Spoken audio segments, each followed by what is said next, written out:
Welcome to Marino World Weekend. Watch for fresh perspectives.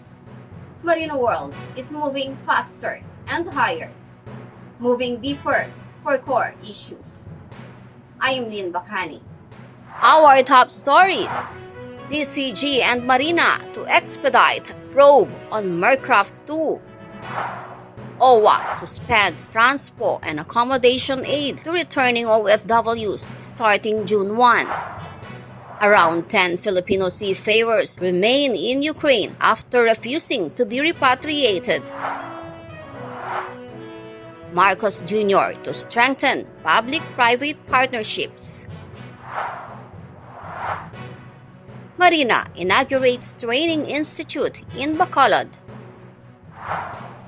Shipowners and unions agree to increase seafarers' global minimum wage. The Philippine Coast Guard and the Maritime Industry Authority have started their joint investigation on Thursday, May 26, to expedite probe on the MV Mercraft 2. This was after the PCG and the Marina conducted their separate investigations from the day of the incident. Fiberglass fast craft vessel Mercraft 2 caught fire on May 23, Monday, around 6 in the morning while sailing from Polillo Island to Real, Quezon. 7 died and 29 were injured. More than 100 individuals were saved by the PCG search and rescue teams with the help of 2 ro-ro vessels and 4 motor bankas. Initial report from Marina said the ship was carrying 126 passengers and 8 crew, but PCG later clarified that there were 157 on board. A day after the incident, Marina suspended the operations of Mercraft Shipping, owner of the MV Mercraft 2 and Mercraft Bay Cruiser, both serving the routes of Polillo and Real. It also scheduled a hearing on June 8. Marino World reliable sources said the no-sail order was released after Marina found out shortcomings on the Safety Management System or SMS documents of the company. Currently, there are 2 other companies operating in the same routes. Mercraft Shipping is owned by Seafarers Mirana brothers, Bosun Eruel, Second Engineer Melvin, and Chief Officer Alan. They were among the first to comply with the Marina's campaign to modernize domestic ships and to phase out wooden hull vessels. They also own and operate the Mercraft Boat Building, a shipyard located in Real, Quezon. In his social media post, Eruel Mirana said all he wants is to employ people and share his blessings, but it is not an easy task. He also asked the Lord to give him more strength and trusts that He has a good plan for him. Mercraft Shipping is the same owner of MV Mercraft 3, which sank off Dinahican, Quezon on December 21, 2017. Of the 251 passengers, 8 died while 6 were declared missing. Some families of the victims complained that until now, they have not received their insurance claims. Insurance demands a formal declaration of presumption of death, usually a 7 years waiting period, under Section 108 of the Evidence Act. Meanwhile, experts say the investigation on the ill-fated Mercraft 2 should also look into the status of the class certification of the vessel and its planned maintenance system, and whether the safety and security requirements of the vessel were done or monitored as is scheduled by the owners and by the authorities.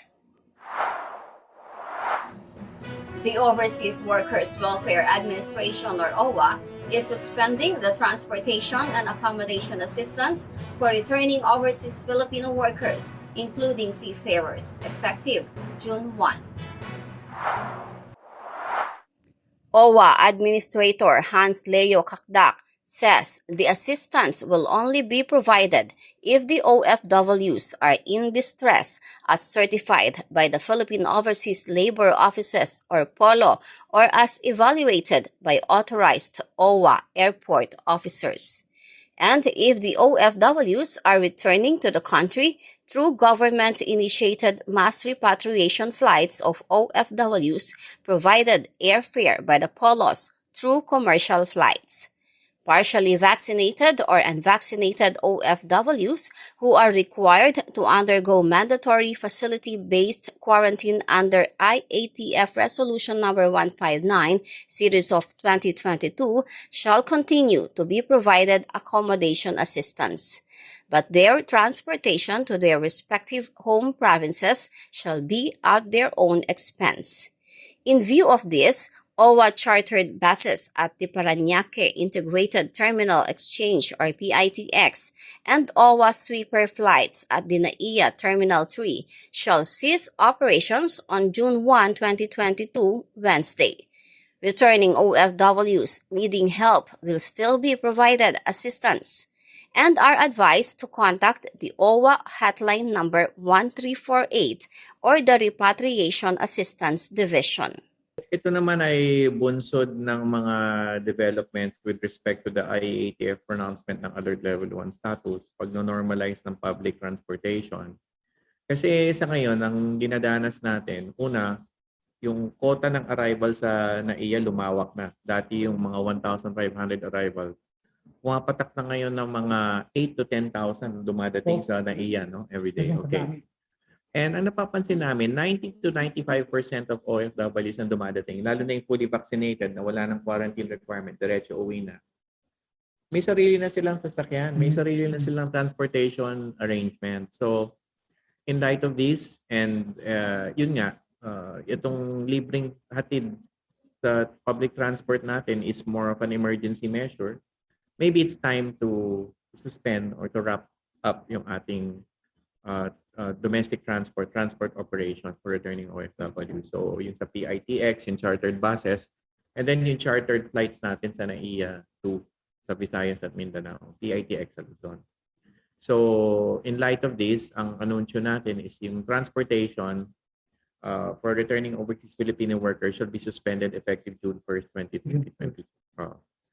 And ang exception dito, yung mga distressed OFWs, yung mga nasaktan o hindi naging magandang karanasan sa abroad, certify ng POLO natin, o di kaya yung mga na-mass repatriation ng POLO o ng DFA, o di kaya yung nabigyan ng libreng ticket pa uwi ng DFA, ng DOLE o DFA dahil kailangan nga ng tulong pa uwi. Yun, sila itatransport pa natin sila pa uwi sa kanilang mga probinsya. Yung mga partially vaccinated or not fully vaccinated na kailangan mag-quarantina, itutuloy pa rin natin i-quarantina. Pero pag lumabas yung PCR test nila after PCR test after 5 days ng quarantine, pag negative, yung kanilang pag-uwi sa kanilang home provinces will already be at their expense. So starting June 1st, 2022 ito. Ngayon, nakikita pa rin natin na may mga OFWs na baka kailangan pa rin ng urgent na tulong sa airport. So meron pa tayong hotline na nakabukas, yung 1348 hotline. At yung ating airport counter, airport desk sa mga dumadating ay tutulong pa rin sa mga OFWs. Sino man OFWs na kailangan.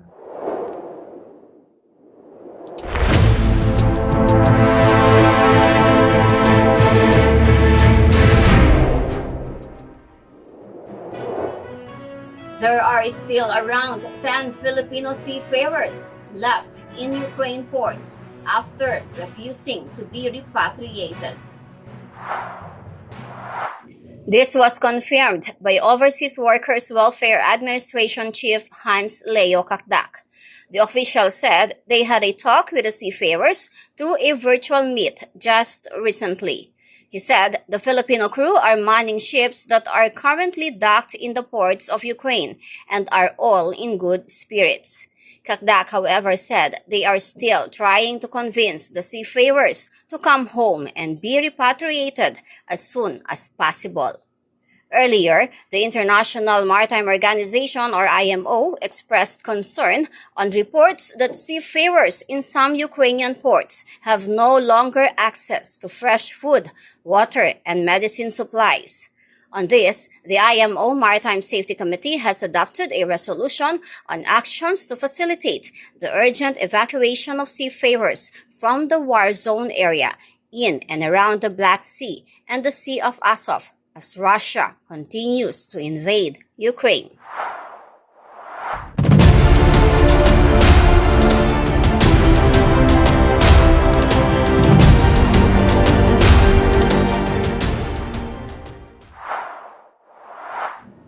President Ferdinand Marcos Jr. will strengthen the government's partnerships with the private sectors. He assured the public-private partnerships, or PPPs, are going to be an important part in the country's economic strategy coming out of the pandemic. Marcos exchanged views with the industry stakeholders in a virtual meeting organized earlier by the Philippine Inter-Island Shipping Association, or PISA. He said a long-term plan and legislative guarantee can encourage the local and foreign players to invest on infrastructure projects such as in port developments, which are capital intensive. I believe that through the public consultation and I believe that DPWH can take some of the technical personnel of PPA to be able to build adequate ports. We have very good Filipino engineers, Filipino designers, and I think with proper collaboration and public-private partnership, we can achieve the objective of modernizing both our ports in accordance to the requirements of the shipping industry, both regional and also domestic, sir. I think you hit upon a very important point. You mentioned public PPPs. That I think is going to be in all our infrastructure development, and the ports, of course, play a large part in that. PPPs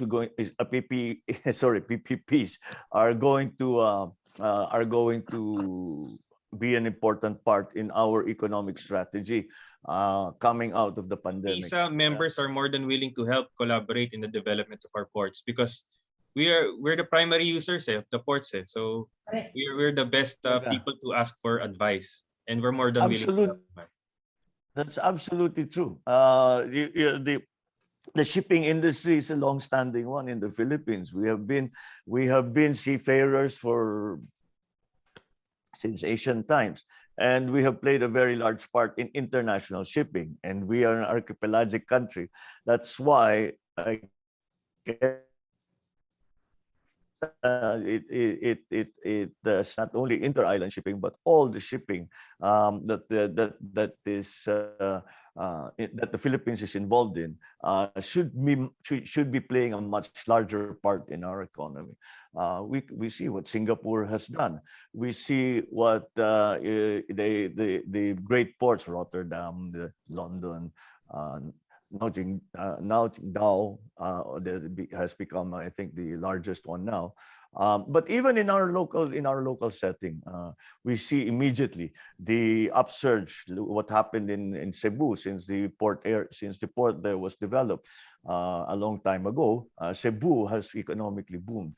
This we can do in other parts of the country as well. And the part that the industry leaders will play is going to be a very large and important one. What reforms are needed to unlock investment potential and encourage greater private sector participation in the provision of port infrastructure? What discourages investments in infrastructure is the lack of commitment to a long-term plan and the rules of the game, basically the execution of the plans. In addition, you hit the nail on the head. It does not only involve the port development, the problem of the changing of the laws, changing of the rules. In fact, in the PPPs, as that we talked about earlier, there is always a requirement for a so-called legislative guarantee, which merely means that you will not change the law in the middle of the project and suddenly make it unprofitable for the private sector partner, or make it non-viable, make the project non-viable because of the changes that have been made by legislation. So those are the things that have been affecting all foreign direct investment in the country. In fact, even local investment.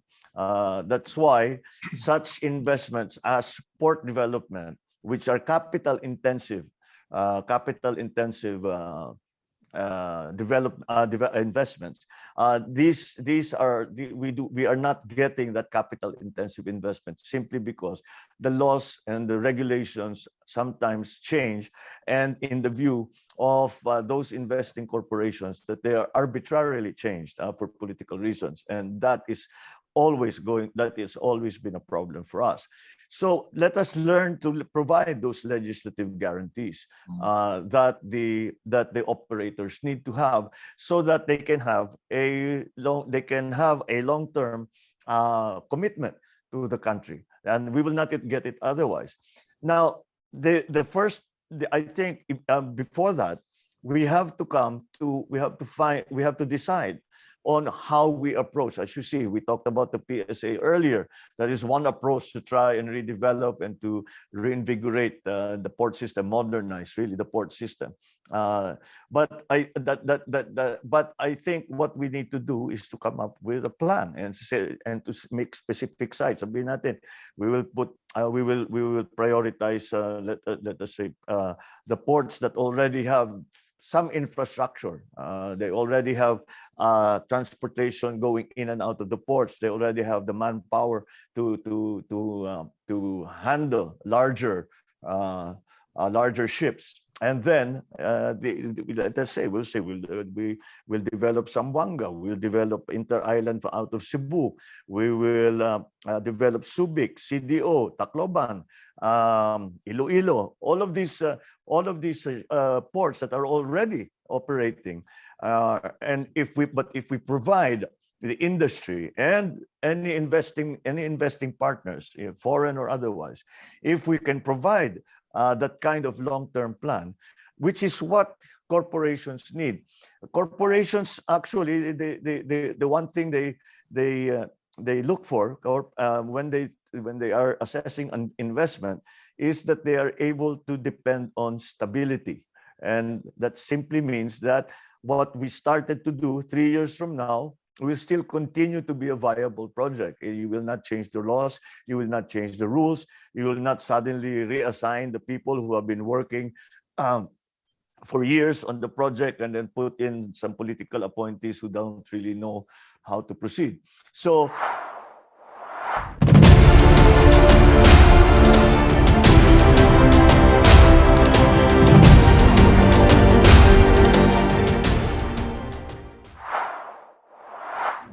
The Maritime Industry Authority, or MARINA, has officially inaugurated its own training and research development arm, the Marina Training Institute, or MARTI, located at Banaad Park, Barangay Mansilingan, Bacolod City, Negros Occidental. Negros Occidental Governor Eugenio Jose Lacson and Marina Administrator Vice Admiral Robert Empedred graced the event. As an archipelago, the Philippine maritime industry plays a crucial role in our development and nation building, and is greatly instrumental in the achievement of inclusive growth and socio-economic progress. As the lead agency tasked to ensure the progressive maritime administration for safer people, safer ships, and cleaner environment, MARINA must form an integrated and coordinated system with links to growth areas. Since a high percentage of domestic and commercial are on international commerce, travel and tourism are by sea and air, the efficiency of our maritime transportation must be given serious consideration. Today's inaugural ceremony of the academic arm of MARINA is a welcome development for the province of Negros Occidental. This building will pave the way for the improvement of the capacities of MARINA to adapt to the fast-changing trends in the maritime industry and to serve as an effective training and education facility to all maritime professionals in the province. To the Marina Training Institute, congratulations. A reliable and modern Philippine fleet with skilled and competent seafarers will pave the way for stability of trade and progress as we forge on towards the recovery of our country and the province. And this is why we are here today, to be able to train the trainers. Turuan muna natin ang Maritime Industry Authority personnel before we will be able to provide good and excellent training to the maritime professionals, to the crew of our ships, the crew of our small ships, the shipbuilding, and the whole Maritime Industry Authority or Maritime Industry of the Philippines. I always believe that the development of the maritime industry will catapult our country to become an economic power. Ang pag-asa natin is in the maritime, not in building bridge, not in building infrastructure. Kailangan natin yan. Pero dapat unahin natin yung maritime industry development. Because we are an archipelagic nation. We have so many islands that is not connected. Maraming islands na walang airports. But we can send goods and people through sea to the various remote areas of our country. Kaya naniniwala ako na ang development ng maritime industry, hopefully the next president will support the maritime industry if he wants to be called the best president ever of our republic. On the same day, Marina conducted 2 pilot courses with 65 participants. The Intact Stability Training or Track 2 to Marina's technical personnel and the Modified Basic Safety Training or MBST to both men of 35 gross ton ships. MARITI was established in line with the 8th Priority Program of the Maritime Industry Development Plan or MIDP to institute a Maritime Innovation and Knowledge Center to strengthen the innovation capacity of partners as well as capacity building of Marina staff and key holders in knowledge management. Ship owners and seafarer unions have sealed an agreement for a new 3-year global minimum wage increase for able seafarers. The UN International Labour Organization or ILO convened the latest bipartite round of negotiations between ship owners and seafarers unions from across the world, coordinated by the International Chamber of Shipping or ICS and the International Transport Workers Federation or ITF. In September last year, the minimum wage was set to $648 from July 1, 2022.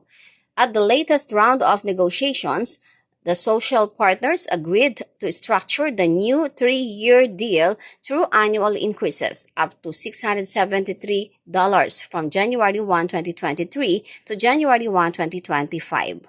$658 as of January 1, 2023, $666 as of January 1, 2024, and $673 as of January 1, 2025. Maritime transport is the only sector with a formally recognized global minimum wage, which has existed for seafarers since 1958. Charles Dar of Swiss Shipowners Association, spokesperson for the Shipowners Group, said the global seafarer workforce is central to the safe and efficient flow of world trade, and they are among the unsung heroes of the pandemic, and the deal is a win-win for both ship owners and seafarers. Mark Dickinson of Nautilus International, spokesperson for the Seafarers Group, added, the agreement recognizes the huge sacrifices and professionalism of the men and women working at sea, and they look forward to continuing to work together alongside with their social partners to safeguard the financial stability of the world's seafarers. Thank you for watching Marino World Weekend. Stay on board. Subscribe to Marino World Online for more meaningful maritime news and views. I'm Lynn Bacani. God bless Maritime Philippines.